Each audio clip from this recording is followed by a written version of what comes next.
Bunaqa kiyimlarni siz har kuni ko'rasiz, lekin ular ortidagi detallar qayerda tayyorlanganini bilmasligingiz aniq. Assalomu alaykum Nilufar opa. Va alaykum assalom. Ko'pincha odamlar tayyor kiyimni, tayyor dizaynini ko'rishadi, lekin kiyimni aynan ushlab turadigan detallariga kam odam ahamiyat beradi.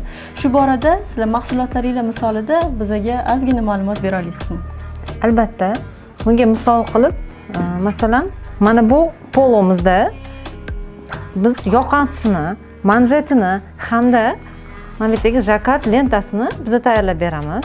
Premium klassdagi mijozlarimiz uchun, masalan, mana bu mijozimiz motor rangiga yoqalarni mos tushishini so'ragan. Har bir brendning o'z xarakteri bo'ladi. Kimdir minimalizm xohlaydi, kimdir esa uzoq xizmat qiladigan sifatni.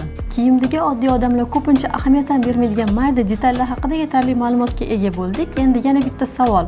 Mijoz Virtus Trikot bilan ishlayotganda qanaqa ustunliklarga ega bo'ladi? Biz har bir loyiha ustida alohida ishlaymiz, chunki bir xil detal har xil brendda boshqacha ko'rinishda bo'lishi kerak. Chunki portfolio biz uchun shunchaki ro'yxat emas, yillar davomida yig'ilgan ishonch.